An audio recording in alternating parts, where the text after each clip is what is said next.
பிரியங்களுக்கும் மதிப்பிற்கும் உரிய நல்ல யோகம் இணையதள அன்பர்களுக்கு உங்கள் அன்பு ஜோதிடர் வேதா கோபாலனின் பணிவான வணக்கங்கள். குரு பெயர்ச்சி ரொம்ப மெகா குரு பெயர்ச்சி, எல்லோரும் ஆவலுடன் எதிர்பார்த்துட்டு இருக்கிற குரு பெயர்ச்சி. இதற்கு பல காரணங்கள் உண்டு. குரு என்பவரே முழு சுபகிரகம். அவருடைய பெயர்ச்சி பெரிய நன்மைகளை ஏற்படுத்தக்கூடிய ஒன்று. ஏற்கனவே நடந்திருக்கிற சனி பெயர்ச்சிக்கும் இந்த குரு பெயர்ச்சிக்கும் ஒரு பெரிய கனெக்ஷனும் உண்டு. ஆகவே இந்த குரு பெயர்ச்சி பலரின் வாழ்வில் மிக நல்ல மாற்றங்களையும் ஏற்றங்களையும் ஏற்படுத்தக்கூடியது. ஆமாம் மேடம், இப்படி தான் எல்லாரும் சொல்லிட்டு இருக்கீங்க. இந்த ஜோதிடத்தை கிண்டல் பண்ணுறவங்க சொல்லுவாங்க, இது உனக்கு அப்படியே கொட்டும் கொட்ட போகிறதுன்னு சொல்கிறாங்க, என்னத்தை கீழ்ச்சிது, எனக்கு ஒன்றும் நடக்கலை, எங்கள் ராசிக்கு ஒன்றும் நடக்கலை, நான் பலர் சொல்லி கேட்டிருக்கேன். இந்த வருடம் நடக்கவிருக்கிற குரு பெயர்ச்சி 12 ராசிகளுக்கும் நல்ல பலன்களை கொடுக்க போகிறது. இதை பற்றி எந்த விதமான சந்தேகமும் கிடையாது. அதற்கு காரணம், குரு தன்னுடைய உச்ச வீட்டுக்கு வருகிறார். இத்தனை நாளும் மிதுன ராசியில் இருந்து கொண்டிருந்த குரு பகவான் மே மாதம் 26ஆம் தேதி 11 மணிக்கு கடகராசிக்கு வருகிறார். அதாவது ஜெமினி டு கேன்சர். கடகராசி அப்படிங்கிறது குரு பகவானின் உச்ச வீடு. அவருடைய பெஸ்ட் ரிசல்ட்டை கொடுக்கக்கூடிய, அவருடைய மிகச்சிறந்த, அவருடைய ஃபுல் பவர் இருக்கக்கூடிய ஒரு வீடு கடகராசி. காரணம், அதில் அவர் எக்ஸால்ட்டடாக இருப்பார். அவருடைய முழு வீச்சில் நன்மைகளை கொடுக்க போகிறார். பொதுவாகவே குரு தன்னுடைய வீட்டுக்கு வந்தாலும் தன்னுடைய உச்ச வீட்டுக்கு வந்தாலும் என்ன செய்வார்னா, 12 ராசிகளிலும் உள்ளவர்களுக்கு, கல்யாணம் ஆகாதவங்களுக்கு கல்யாணம் நடக்கும், குழந்தை பிறக்காதவங்களுக்கு குழந்தை பிறக்கும், குழந்தை பிறந்தவங்களுக்கு அந்த குழந்தை பெரிய, அதாவது அத்தனை நாளும் குறைகள் கஷ்டங்கள் இருந்தால் அதெல்லாம் நிவர்த்தி ஆகும். வேலை கிடைக்காதவங்களுக்கு வேலை கிடைக்கும். அதில் இம்ப்ரூவ்மெண்ட்ஸ் இருக்கும். வேலை இருக்கிறவங்களுக்கு வேலையில் ப்ரமோஷன், இன்க்ரிமெண்ட் எல்லாமே. பொதுவில் 12 ராசிகளுக்கும் நல்ல பலன் இருக்கும்.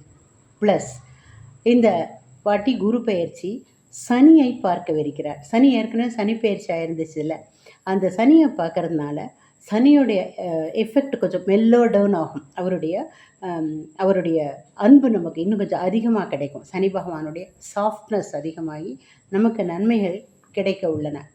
இந்த குரு பெயர்ச்சி பொதுவாகவே எல்லா ராசிக்கும் நல்லா தான் இருக்கும். அப்படின்னாலும் சில வெர்ஷன்ஸ் பிரகாரம் ஜூன் 2ஆம் தேதி பெயர்ச்சின்றாங்க. பரவாயில்ல, மே 26 எப்படியானாலும் கொஞ்சம் முன்னாலேருந்தே இப்போலேருந்தே நமக்கு எஃபெக்ட் கிடைக்க ஆரம்பித்தாச்சு. இந்த குரு இதே கடகராசியில் கொஞ்சம் லாங் ஸ்டே பண்ணவிருக்கிறார். ஒரு வருஷம்தான் எப்போவுமே குரு ஒரு ராசியில் இருப்பார். இந்த வருஷம் நமக்கு அதிர்ஷ்டம் ஜூன் மாத எண்டு வரைக்கும், 2027ஆம் வருடம் ஜூன் மாத கடைசி வரைக்கும் இந்த கடகராசியில் இருந்து நம்ம எல்லோருக்கும் நன்மைகளை செய்துட்டு தான் அவர் கிளம்ப போகிறாரு. இந்த கடகம், இந்த கடகத்தில் வந்திருக்கும் குரு பகவான் நம்ம எல்லா ராசிக்கும் நன்மை தரும் எல்லாம் சொன்னேன். ஆனால் சில ராசிகளுக்கு எக்ஸ்ட்ராடினரியாக நன்மையை தரப்போகுது.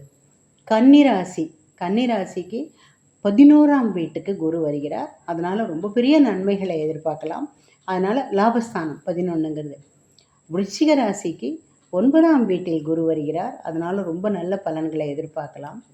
மகர ராசிக்கு நேர 7ல் குரு மகர ராசியை பார்க்குறார், விருச்சிக ராசியை பார்க்குறார். அப்புறம் மீன ராசியை பார்க்குறார். மீனராசியில் இருக்கிற சனி பகவான் இருக்கார். அவருடைய கடுமைகளை இவர் குறைக்கப் போகிறார்.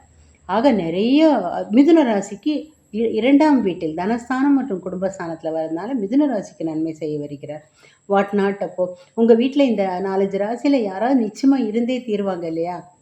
அதனால் குடும்பத்துக்கே நன்மைகள்லாம் விளைய போகுது. ஆக இந்த குரு பயிற்சி உங்களுடைய ராசிக்கு எப்படி இருக்குன்னு இப்போ குறிப்பாக பார்க்கலாமா? ரிஷபராசிக்கு 2ஆம் வீட்டில் இவ்வளோ காலம் குரு பகவான் இருந்தார், குடும்பஸ்தானம் தனஸ்தானத்தில்.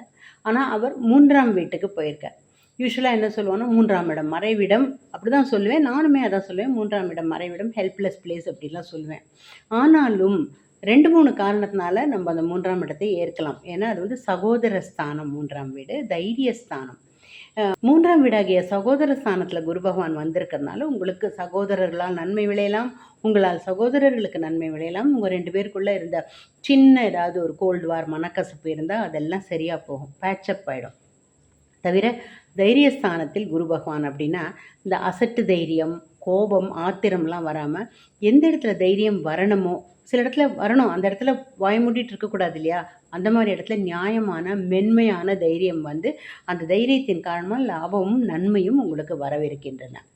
இந்த 3ஆம் வீட்டில் உச்சஸ்தானத்தில் வந்திருக்கும் குரு பகவான் உங்களுக்கு பெரிய நல்ல நன்மைகளை தருவார். உங்கள் பிரதருக்கெல்லாம் சிஸ்டருக்கெல்லாம் பெரிய உயர்வுகளை தருவார். அவங்களுக்கு ஒருவேளை திருமணம் ஆகலாம் அல்லது திருமணம் நிச்சயமாகலாம். அடுத்தது குரு பகவான் உங்களுடைய 7ஆம் வீட்டை பார்க்குறார். 7ஆம் வீடுங்கிறது கணவர் அல்லது மனைவி திருமணம் ஆகியவற்றை குறிக்கும் வீடு அப்படிங்கிறதுனால இந்த வீட்டை பார்க்குற குரு பகவான் ஒருவேளை உங்களுக்கு கல்யாண வயதில் நீங்கள் இருந்தால் உங்களுக்கு டெஃபினட்டாக திருமணம் கண்டிப்பாக ஆகும் இந்த வருஷம். இல்லை நான் எனக்கு மேரேஜெல்லாம் ஆயிடுச்சுங்கன்னா ரொம்ப நல்லது. உங்களுடைய கணவர் அல்லது மனைவிக்கு பெரிய உயர்வுகள் கிடைக்கும். அவங்களுக்கும் உங்களுக்கும் உள்ள புரிதல் ரொம்ப நல்லா ஜாஸ்தியாகும். உங்களுக்கு உங்கள் இருவருக்குள்ள ஒரு அந்யோன்யம் சந்தோஷம். 2 பேரும் சேர்ந்து நிறைய கோவில் குளங்கள்லாம் போவீங்க, புனித ஸ்தலங்களுக்கு போவீங்க, குலதெய்வம் கோவிலுக்கு போவீங்க. அவங்களுக்கு உங்களுடைய கணவர் அல்லது மனைவிக்கு இன்க்ரிமெண்ட், ப்ரமோஷன், பெரிய நன்மைகள் அல்லது சொத்துல பங்கு போன்ற நல்ல விஷயங்கள்லாம் நடக்கும். அவங்களுடைய ஒருவேளை அவங்களுக்கு இத்தனை காலத்தில் கொஞ்சம் கோபதாபங்கள் அது மாதிரியான விஷயங்கள் இருந்தால் இன்னும் குணங்களில் மென்மைத்தன்மை வரும். கருணை, இரக்கம் ஆகியவை அதிகரித்து மற்ற சுற்றி உள்ளவங்க எல்லாருக்குமே நல்லது செய்கிற ஒரு குணம் வரும். உங்கள் வீட்டு மனிதர்கள்கிட்ட அவங்களுக்கு ரொம்ப ஒரு பெரிய புரிதல் வரும். அடுத்தது குரு பகவான் பார்க்கவிருக்கிறது உங்களுடைய 9ஆம் வீட்டை. 9ஆம் வீட்டை குரு பார்க்கறதுங்கிறது அவ்வளோ பெரிய நல்ல விஷயங்க. ஏன்னா 9ஆம் வீடு அதிர்ஷ்டஸ்தானம். உங்களுடைய அதிர்ஷ்டம், தந்தை ஆகியவற்றை குறிக்கும் வீடு 9ஆம் வீடு. இப்போ அதிர்ஷ்டம் இப்போ சாதாரணமாகவே நமக்கு பொதுவாகவே பெரிய நம்ம எல்லோருமே அப்படியே அதிர்ஷ்டம் அப்படியே கொட்டும், நான் பெரிய அதிர்ஷ்டக்காரி இல்லை அதிர்ஷ்டக்காரன் அப்படின்னு நம்ம யாருமே சொல்லிக்க மாட்டோம். இன்றைக்கி ஒவ்வொரு நாள் ஏதோ ஒரு லக்கு வரும் தான் நமக்கு. ஆனாலும் அதிர்ஷ்டத்தை நம்புறதை விட உழைப்பை நம்புறது தான் ரொம்ப நல்லதுன்னு நம்ம எல்லோருமே ஒரு கொள்கையை வச்சுட்ருக்கோம். அதுதான் நல்லதும் கூட. ஆனால் இந்த முறை என்ன ஆகும்னா என்ன மாதிரியான அதிர்ஷ்டம் வரும் அப்படின்னா இந்த கேசினோவில் போய் ஒரு டோக்கன் போட்டால் அப்படியே கலகலான்னு ஒரு $1000 கொட்டுமே, அதை மாதிரி நான் சொல்ல வரல. உங்களுடைய உழைப்பு இத்தனை நாள் தந்த பலனை விட இன்னும் கொஞ்சம் அதிக பலனை தரும்.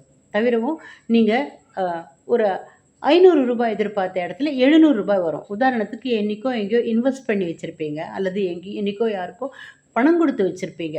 அது பல மடங்காகி உங்களுக்கு திரும்ப வரும். அது ஒரு பெரிய நல்ல விஷயமா நடக்கும். அதிர்ஷ்டங்கிறது நமக்கு நம்மளுடைய ஐ எம் ரியலி லக்கி அப்படின்னு நீங்களே சொல்லிக்கிற மாதிரி இருக்கும். ஆனால் எனக்கு போய் இப்படி ஒரு அதிர்ஷ்டமா அப்படின்னு நீங்களே ஒரு ஆச்சரியப்படத்தக்க ஒரு விஷயமா உங்களுக்கு இந்த வருஷம் அதிர்ஷ்டம் அடிக்க போகுது. அடுத்து 9ஆம் வீடுங்கிறது அப்பாவையும் குறிக்கும் அப்படின்னு சொன்னேன் நான். ஸோ தந்தை, உங்களுடைய தந்தைக்கு பெரிய நன்மைகள் வரவிருக்கின்றன.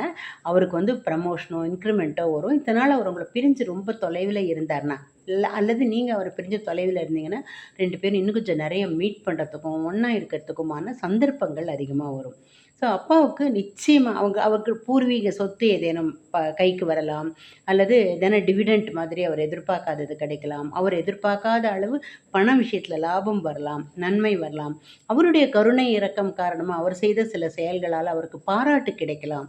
அவர் மற்றவங்களுக்கு செய்கிறதுனால அதுக்கு பிரதிபலன்கள் அவருக்கு கிடைக்கலாம். மொத்தத்தில் தந்தைக்கு மிக நல்ல விஷயங்கள் நடக்கும். அடுத்து குரு பகவான் பார்க்க போகிறது தாங்க ரொம்ப அருமையான இடம். குரு உங்களுடைய 11ஆம் வீட்டை பார்க்கவிருக்கிறார். 11ஆம் வீடு அப்படிங்கிறது லாபத்தை குறிக்கும் வீடு. லாபம், நன்மை, இதெல்லாம் உங்களுக்கு இவ்வளோ நாளாக கிடைக்காத ஒரு இன்க்ரிமெண்ட்டு உங்களுக்கு கிடைக்கும். அல்லது நீங்கள் இத்தனை நாள் இருந்ததை விட அதிகம் சம்பளம் கிடைக்கக்கூடிய ஒரு வேலைக்கு கூட மாறுவதற்கான வாய்ப்புகள் இருக்கின்றன. அதனால் 11ஆம் வீட்டை பார்க்கும் குரு பகவான் தங்கத்து மூலமாக லாபம் கிடைக்கும். உங்களுக்கு எப்போவோ நீங்கள் இன்வெஸ்ட் பண்ணி வச்ச பணங்கள்லாம் அதிக லாபத்தில் உங்களுக்கு திரும்ப வரும். அல்லது கொடுத்துட்டு இனிமே வராது போ, இவங்க கொடுக்கவே மாட்டாங்க, திரும்ப தரமாட்டாங்க அப்படின்னு நினச்சி ரைட் ஆஃப் பண்ண தொகைகள் உங்களுக்கு வரலாம். இப்படியாக லாபஸ்தானத்தை குரு பார்க்கறதுனால நிறைய லாபங்களும் நன்மைகளும் கட்டாயமாக வரும். ஆக ரிஷபராசிக்கு இந்த வாட்டி குரு செல்லும் இடம் சாதாரண இடம்தான், பார்க்கும் இடங்கள் அபரிமிதமான நன்மைகளை தரக்கூடிய பார்வையாக இருக்குது. அதனால் all the best, good luck. உங்கள் ராசிக்கு குரு பயிற்சி ரொம்ப நல்ல முறையில் தான் இருக்குது, நல்ல பலன்களை தான் தரப்போகிறது. பார்வை நல்லா இருக்குது, இருக்கும் இடம் எந்த வகையிலையாவது நல்லா இருக்குது என்றாலும் கூட குருவுக்கான பரிகாரங்களை செய்தோம்னா இன்னும் அந்த பலன்கள் என்ஹான்ஸ் ஆகி கிடைக்கும். ஒரு பூஸ்டர் டோஸ் மாதிரி நம்ம நீங்கள் உங்களால் என்னென்ன பரிகாரங்கள் இதில் செய்ய முடியுமோ அல்லது எல்லாத்தையுமே செய்ய முடியும்னா ரொம்பவே நல்லது. வியாழக்கிழமைகளில் நெய் விளக்கு ஏற்றலாம். 3 நெய் விளக்குகள் நவகிரக சன்னதியில் ஏற்றலாம். அந்த 3 வாரம் 3 சுமங்கலிகளுக்கு வெத்தலைப்பாக்கு, மஞ்சள் பூ, மஞ்சள் பழம், ஒரு ரூ. 30 தட்சிணை வச்சு கொடுக்கலாம். மஞ்சள் பொருட்கள் தட்சிணையா வச்சு கொடுக்கலாம். அந்த காலத்தில தங்கம் வச்சு கொடுப்பாங்க. இப்போ உங்களுக்கு கட்டுப்படியாகும்னா அதையும் தான் செய்யலாம். ப்ளஸ் குரு ஸ்தானத்தில உள்ளவங்க இருப்பாங்க இல்லையா? டீச்சர்ஸ், ப்ரொஃபசர்ஸ் அப்படிப்பட்டவங்களுக்கு வியாழக்கிழமைகள்ல மரியாதைகள் செய்யலாம். உங்க குழந்தைகள் படிக்கிற பள்ளியில இருக்கிற டீச்சர்ஸ்க்கு உங்களுக்கு உங்களுக்கு மனசுக்கு தோணினவங்களுக்கு ஏதேனும் வகையில கிஃப்ட் குடுக்க முடியும்னா, அவங்களுக்கு தகுந்தா மாதிரி நீங்க குடுக்க தோணினால் செய்யலாம். அடுத்தது வந்து தக்ஷணாமூர்த்தி, குருவாயூரப்பன், மகா பெரிவா, ராகவேந்திர சுவாமி, சாய்பாபா இவங்க எல்லாருமே ஜீயர் சுவாமி, உங்களுடைய உங்களுடைய ஆச்சாரியன், நீங்க குருஜின்னு கூப்பிடக்கூடியவா யாரா இருந்தாலும், அவர்கள் குருஸ்தானம் தான். குரு பகவானுக்கான அ பிரதிநிதிகள் தான். அதனால அவர்கள் எல்லாம் வணங்கி, நீங்க இப்ப இந்த நான் சொன்ன இந்த கடவுளர்களுக்கு அந்த கோவில்களுக்கு போய் நெய் விளக்கு ஏத்தலாம். மஞ்சள் நிற பிரசாதம் குடுக்கலாம். பாபா கோயில்ல 30 லட்டு குடுக்கலாம் வியாழக்கிழமைகள்ல. எந்த எந்த வியாழக்கிழமை முடியுமோ குடுக்கலாம். அந்த லட்டு வந்து மஞ்சள் நிறமா இருக்க மாரி பார்த்து குடுங்க. சிலது வந்து கேசரி பவுடர் போட்டு ரெட் கலரா பண்ணியிருப்பாங்க. முடியுமானா ஆலங்குடி போயிட்டு வரலாம். குருவாயூருக்கே போயிட்டு வரலாம். ஸோ இத மாதிரியான அப்புறம் வந்து அ குரு பகவான் சன்னதியில வியாழக்கிழமைகள்ல எந்தெந்த வியாழக்கிழமை முடியுமோ அந்தந்த வியாழக்கிழமைகள்ல கருப்பு கொண்டைக்கடலை. சில பேர் வந்து அ மஞ்சள் அந்த சன்னா இருக்கு இல்லையா? கபூலி சன்னா அது குடுப்பாங்க. அது இல்ல கருப்பு கொண்டைக்கடலை குடுத்தீங்கன்னாக்கா, அதுதான் வந்து குரு பகவானுடைய ரியலான பிரீத்தி. அதனால கருப்பு கொண்டைக்கடலை கொடுக்கலாம். அப்புறம் குரு பகவானுடைய ஸ்லோகங்கள் வெறும் குரு பிரம்மா, குரு விஷ்ணு, குரு தேவோ மகேஸ்வரக, குரு சாட்சாத் பரபிரம்ம, தஸ்மை ஸ்ரீ குருவே நமக. இப்படி சொன்னாலுமே நமக்கு பெரும் பலன் கிடைக்கும். உங்களுக்கு குரு சம்மந்தப்பட்ட அஷ்டோத்திரங்கள் தெரியும்னாலோ, குரு கீதா மாதிரியான ஸ்லோகங்கள் தெரியும்னாலோ, you are welcome to do it. அப்புறம் வந்து குரு ஸ்தலங்கள் இருக்கும் இல்லையா? ஆலங்குடி. ஆலங்குடி போகலாம். 21 நெய் விளக்கு ஏத்தி 12 பிரதட்சணங்கள் செய்யலாம். ஷிரடி போயிட்டு வரலாம். ராமானுஜர் சந்நிதிக்கு போகலாம். இது போன்ற குருவெல்லாம் வணங்கிட்டே இருக்கிறதுனால, குரு உங்களுக்கு அளிக்கக்கூடிய பலன்கள் இன்னுமே ரொம்ப அபரிமிதமா கிடைக்கும். குலதெய்வத்தை வணங்குங்கள். உங்கள் குலத்தில் இருக்கும் பித்ருக்களையும் வணங்குங்கள். உங்களுக்கு இந்த குரு பயிற்சி ரொம்ப பிரமாதமா இருக்கு. Good luck. All the best.